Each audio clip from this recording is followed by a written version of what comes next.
Before we start with Constantine, tell us everything about Batman versus Superman. Go. There's going to be a movie. Thank you. With both of them in it. Hit me. I mean, Well, obviously, it very recently came out that you have Emmett Scanlon as Jim Corrigan coming on. Is there any scope across the continuity of Constantine as you're doing it to like eventually turn him into the Spectre, or is that not something you're looking at just yet? He shows up in episode 5, I think, 6. There may be a nod to his eventual future in that episode, and Corrigan is actually returning, I believe, in episode 12 or 13 already, so he is already a recurring character in the show. We have to see if the show catches on in a few weeks. We hope it will. We're not going full Spectre yet, but it's a possibility. you never go full Spectre. Yeah, not first season. Yeah. So there's in the pilot, there's a particular helmet that appears. Is that Chekhov's helmet? Is it inevitable that now that it's there, or was it just like a sight bit? The intention is there's a story behind it, and we have an initial order for 13, and hopefully we'll get our back 9 order. And the plan is that someone shows up on the doorstep to claim that helmet later on. Very cool. So as Mr. DC Universe, you are. There's a couple of Mr. DC Universes. Where does Constantine stand in the map of DC television? In the map of DC television, he is in his own occult neighborhood. So if it's an occult DC character, we kind of have access to those characters. We've got another character that fans will know showing up in episode 10 from the occult corner of the DC universe. Can we count Swamp Thing in that, since that's where John started? Can Swamp Thing be on the show, is what I'm asking? He could be on the show. The question is, should he be on the show? Meaning, could we ever pull off that level of SFX makeup and have it not look cheesy? We'll see. Did the higher-ups give you a list and say, here are the guys that you can put into the show? And is there anybody that you went to them and said, I want this, I want this? The way it worked is we actually said, who can't we have? Right. And for a variety of reasons, there are a couple of people we can't have, but we can have most of them. So when's Batman showing up? I said a cult. I guess some occult issues. Pete Milligan. He was a vampire once. He was a vampire. Probably a Jedi. Who knows? Batman's everything. Yeah. I mean, obviously not stepping on the toes of Justice League Dark. Obviously that being a potential movie coming out. Although there has been currently the decision to sort of develop movies and TV separately, simultaneously. So it's possible some other Justice League Dark characters will be showing up. That's what I was curious about. It's very unusual that the lead actresses change out of the pilot. I'm wondering, what does that mean for the show, and why did you decide to go a different direction? The actresses better walk a very careful line. No, no, it's just... It's not as unusual as you might think. I mean, what happens is sometimes there's recasting in shows, in pilots.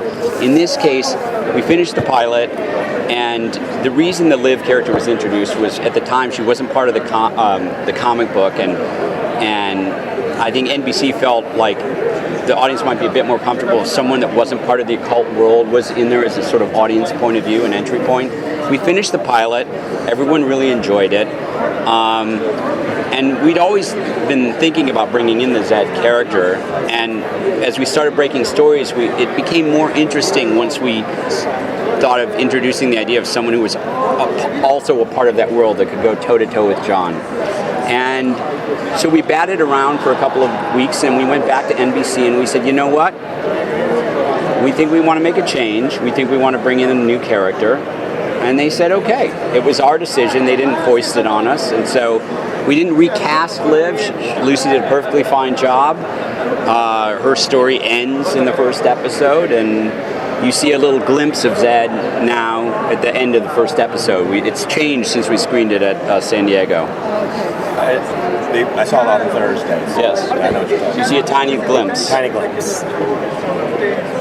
Is there any particular story arc from the comic book that you bring to the series? I mean, we hope to be able to adapt quite a few of them. Yeah. The first season sort of loosely adapts American Gothic, which was the storyline that was introduced in. But having said that, even within the first season, we've adapted a couple of issues from the Delano run, single Maybe issues. Delano, the first issue. And I think an issue from Ennis, has been adapted within the first season. So we're sort of picking and choosing. And then some of the longer storylines that happen later on, we might do, if we're fortunate, in a second or third season. Is that more interesting or fun for you to be able to take a comic and adapt it straight to a show as Sure. opposed to coming up with something new like Arrow does? Or... Yeah, I mean, we've also come up with our own episodes, but it's also interesting. We work hand in hand with DC Comics, and sometimes we'll kick around ideas. There were over 300 issues, and I don't think any of us have read all 300. And sometimes you forget, and you'll say, "Oh, we're thinking of doing a story about X," and one of the guys at DC will, we did a story and sometimes we sort of re-engineer the story to fit closer to the original comic book. But, some of the best creators in the business worked on that, or have worked on it, continue to work on it. So we've got great source material to draw from. As a writer, is there a switching process from adapting the same universe of film as they're in on television? Well, it's more liberating in that you can bring characters back, and you can. I was able to as well in the Batman films, but it's unusual to do more than one film of something. And so in TV, you can get a little glimpse of Jim Corrigan, and then you can come back a few episodes later, and do another glimpse. And characters can grow and change. And in a couple of instances already, an actor's come on that we've really liked and has surprised us. So we've built that character up. And you can do that less so in film. Has there been any attempt, with Watchmen, it was such a literal, it was almost like we took the panel, there's a shot, you know what I mean? Like the anatomy of the scene is the same thing as the panel layout. Have you taken any particular issues and said, this was such a striking panel, so you wanted to recapture that? To a certain extent. We are inspired by all sorts of things. We're inspired by the covers, we're inspired by artwork, we're inspired by panels. There's lots of Easter eggs. Our production designer is an enormous fan, and there's all sorts of things in John Constantine's lair. There are dozens of them that are little trinkets that you'll find in the DC universe, like the Dr. Fate helmet, which we featured, some which we haven't, but they're in there in the background. Eclipso's Black Diamond is in there, and Nice. A bunch of things, and all the time the crew are sneaking things in. Do you, how do you feel about the limitations that TV brings in terms of that the channels will dictate how a character should be, unlike graphic novels where he can smoke, he can be an asshole, Well, he can does be a fuck up, and in TV they have to be heroes somehow. I would say, watch the first 6 episodes of the show. He's a dick. That's Cool. NBC backed that. He's a big asshole in the show. We did not water down that aspect. He is a fucking asshole in the show. Thanks for the headline. He's a dick. Yeah. There's your headline. Right? Yeah. Thank you. But that's what I always loved about John is that he's. I've written some of the great heroes, and John is not that. He's not a hero. He lies and he cheats, and he'll kick people in the balls, and he drinks too much, and he sleeps around. He's a total dog, and none of that has changed or been watered down in the show. Okay. He's a dick. You want smoke? Just the smoking. He smokes. All right. Smokes? Oh, right. He's putting out stubs all the time, lighting up. If we go long enough, we'll do the Dangerous Habits storyline. Parents already called in. Once it airs, are you ready? We'll see. It's yes. Sorry, go. I'm not interrupting David Goyer. Continue. But you'll see. Talk to me after the first 6 episodes, and you tell me if he's not a dick. He's a dick. Do last question? Yeah. Pressure on. When is Alan Moore going to guest star? Yeah. I don't think Alan Moore will ever get signed. We should be so lucky. I mean, Just have a guy with a beard, a trench coat, and flap it around I think That's basically all he does. Being brilliant. yeah. Alan Moore's a genius. I spoke to him once on the phone. What did he say?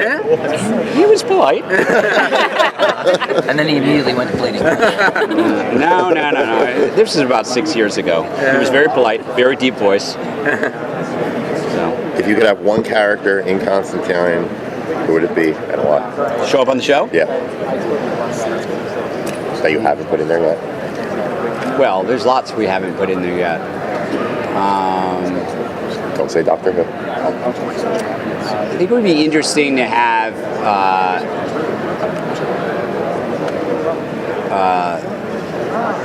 I would love to see Etrigan. So would I. You were saying the one I was hoping that's what it was going to be, or at least Jason Blood, but There you go. Or Jason Blood. yeah, Really easy to visually realize.